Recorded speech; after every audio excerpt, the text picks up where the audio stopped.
प्रिय दोस्तों, धनतेरस पर इस तरह से करें माँ लक्ष्मी की पूजा।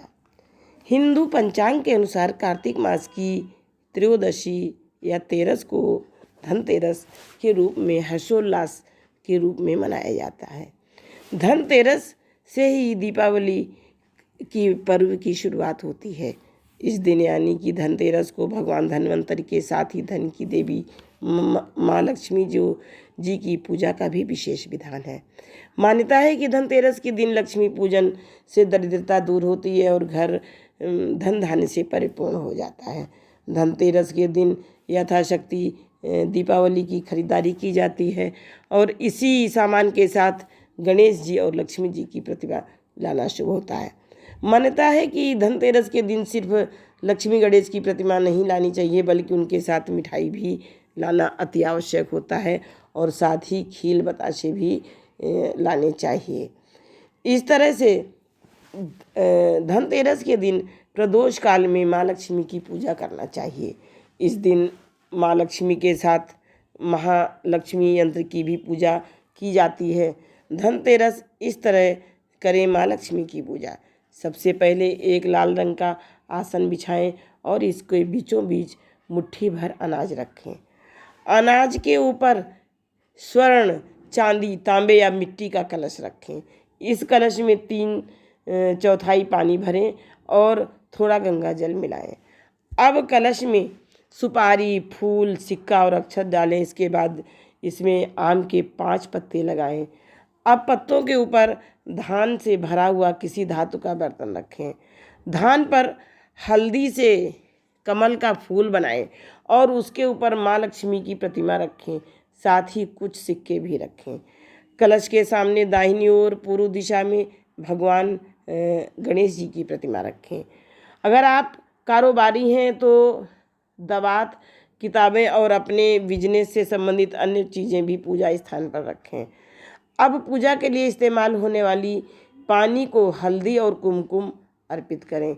इसके बाद इस मंत्र का उच्चारण करें। ओम अपवित्रा पवित्रो वा सर्वावस्थाम गतो अपि वा या स्मृति पुंडरीकाक्ष सा बाह्याभ्यंतर शुचि। इसके बाद माँ देवी के इस मंत्र का उच्चारण करें।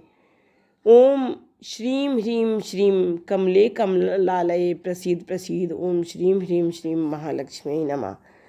इस मंत्र का 11 बार, 21 बार, 41 बार या 108 बार जप करें। इसके बाद धनतेरस के दिन कौन कौन सी वस्तुएं खरीदें। अब हाथों में पुष्प लेकर आंख बंद करें और माँ लक्ष्मी का ध्यान करें। फिर लक्ष्मी जी की प्रतिमा को फूल अर्पित करें। अब एक गहरे बर्तन में माँ लक्ष्मी की प्रतिमा रखकर उन्हें पंचामृत, दही, दूध, शहद, घी और चीनी का स्नान कराएं। इसके बाद पानी में सोने का आभूषण या मोती डालकर स्नान कराएं। अब प्रतिमा को पोंछकर वापस कलश के ऊपर रखें, बर्तन में रख दें। चाहे तो सिर्फ पंचामृत और पानी छिड़का कर भी स्नान करा सकते हैं। माँ लक्ष्मी जी की प्रतिमा को चंदन, केसर, इत्र, हल्दी, कुमकुम, अबीर और गुलाल अर्पित करें। अब लक्ष्मी जी की प्रतिमा पर हार चढ़ाएं, फूलों की माला चढ़ाएं, साथ ही उन्हें बेल पत्र और गेंदे का फूल भी अर्पित करें और धूप जलाएं। अब मिठाई, नारियल, फल, खील बताशे अर्पित करें। इसके बाद प्रतिमा के ऊपर धनिया और जीरे के बीज छिड़कें। अब घर में जिस स्थान पर पैसे और जेवरात रखे हैं वहाँ पूजा करें। इसके बाद माता लक्ष्मी की आरती उतारें। धनतेरस के दिन क्यों की जाती है लक्ष्मी जी की पूजा? पौराणिक कथा के अनुसार एक बार भगवान विष्णु मृत्यु लोक में विचरण करने के लिए आ रहे थे। तब लक्ष्मी जी ने भी उनसे आग्रह किया कि हे विष्णु जी, मैं भी आपके साथ पृथ्वी लोक को चलूँगी। तो भगवान विष्णु ने उनसे कहा, अगर मैं जो बात कहूँ तुम अगर वैसा ही मानो तो फिर मैं तुम्हें अपने साथ ले चल सकता हूँ। तब लक्ष्मी जी उनकी बात मान गई और भगवान विष्णु के साथ पृथ्वी पर आईं। कुछ देर बाद एक जगह पर पहुंचकर भगवान विष्णु ने लक्ष्मी जी से कहा, जब तक मैं ना आऊँ तुम यहीं ठहरो, मैं दक्षिण दिशा की ओर जा रहा हूँ, तुम उधर मत आना। विष्णु जी के मना करने पर भी लक्ष्मी माँ नहीं मानी और चुपचाप विष्णु जी के चले जाने के बाद धीरे धीरे दक्षिण दिशा की ओर चलने लगी। आखिर दक्षिण दिशा में ऐसा क्या रहस्य है जो भगवान ने मुझसे छिपाया है और स्वयं चले गए हैं। अब देवी माँ के अंदर बहुत ही कुतूहल उत्पन्न हुआ और उन्होंने विष्णु जी के पीछे पीछे चलना प्रारंभ कर दिया। जैसे ही भगवान आगे बढ़े, लक्ष्मी भी पीछे पीछे चल पड़ी। कुछ ही आगे जाने पर उन्हें सरसों का एक खेत दिखाई दिया जिसमें खूब फूल लगे थे। सरसों की शोभा देखकर वह मंत्र मुग्ध हो गईं और फूल तोड़कर अपना श्रृंगार करने के बाद आगे बढ़ीं। आगे जाने पर एक गन्ने के खेत से लक्ष्मी जी ने गन्ने तोड़कर रस चूसने लगीं। उसी समय विष्णु जी उसी जगह पर उसी खेत में आ गए और लक्ष्मी जी को गन्ना चूसते हुए देखकर विष्णु जी लक्ष्मी जी के ऊपर बहुत नाराज़ हो गए और विष्णु जी ने उन्हें माँ लक्ष्मी को श्राप दे दिया कि मैंने तुम्हें इधर आने को मना किया था पर तुम ना मानी और किसान के खेत में चोरी करने का अपराध कर बैठी हो। अब तुम इस अपराध के जुर्म में इस किसान की 12 वर्ष तक सेवा करोगी। ऐसा कहकर भगवान उन्हें छोड़कर क्षीर सागर चले गए। जब लक्ष्मी जी उस गरीब किसान के घर जाकर एक बेटी के रूप में, एक नौकरानी के रूप में रहने लगीं। एक दिन लक्ष्मी जी ने उस किसान की पत्नी से कहा, तुम पहले स्नान कर लो, इसके बाद जैसा मैं कहती हूँ तुम वैसा काम करो और फिर इसके बाद तुम भोजन बनाना। तुम जो मांगोगी वह सब तुम्हें प्राप्त होगा। किसान की पत्नी ने ऐसा ही किया। पूजा के प्रभाव और लक्ष्मी जी की कृपा से किसान का घर दूसरे ही दिन से अन्न, धन, रत्न, स्वर्ण आदि से भर गया। लक्ष्मी जी ने किसान को धन धान्य से परिपूर्ण कर दिया। किसान के 12 वर्ष आनंद से कट गए। फिर 12 वर्ष के बाद लक्ष्मी जी ने वहाँ से जाने के लिए तैयार हो गई। विष्णु जी लक्ष्मी जी को लेने आए तो किसान ने उन्हें भेजने से इनकार कर दिया।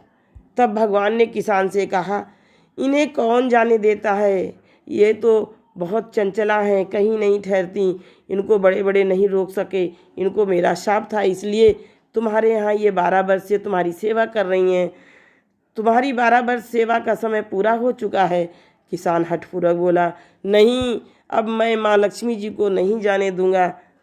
तब लक्ष्मी जी ने कहा, हे किसान, तुम मुझे रोकना चाहते हो तो मैं जैसा कहूँ वैसा करो। कल त्रयोदशी है, कल कार्तिक मास की विशेष त्रयोदशी है। तुम कल घर को लीप पोत कर स्वच्छ करो, रात्रि में घी का दीपक जलाओ और सायंकाल मेरा पूजन करो और एक तांबे के कलश में रुपए भर कर मेरे लिए रखो। मैं उस कलश में निवास करूंगी, किंतु पूजा के समय मैं तुम्हें दिखाई नहीं दूंगी। लक्ष्मी जी ने आगे कहा, इस एक दिन की पूजा से वर्ष भर मैं तुम्हारे घर से नहीं जाऊंगी। यह कहकर वह दीपकों के प्रकाश के साथ 10 दिशाओं में फैल गईं। अगले दिन किसान ने लक्ष्मी जी के कथानुसार पूजन किया। उसका घर धन धान्य से परिपूर्ण हो गया। तभी से हर साल 13 के दिन लक्ष्मी जी की पूजा होने लगी।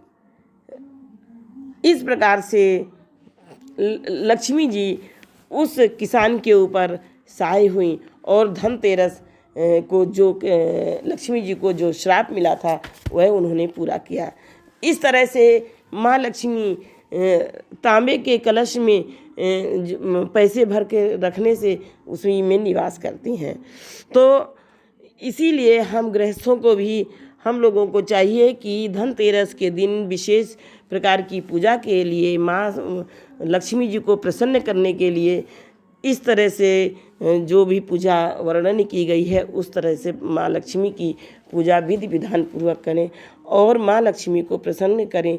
और उनका जो एक विशेष मंत्र है, ओम श्रीम ह्रीम श्रीम कमले कमलालये प्रसीद प्रसीद श्रीं ह्रीं श्रीं ओम महालक्ष्मी नमः। इस मंत्र का 1 माला, 3 माला, 5 माला, 11 माला यदि हम जाप करते हैं तो माँ लक्ष्मी की हमारे ऊपर विशेष कृपा बरसती है। इस कृपा को हम प्रत्यक्ष देख नहीं पाते हैं, लेकिन यह कृपा हमें अदृश्य रूप से अवश्य महसूस होती है। Bye bye friends.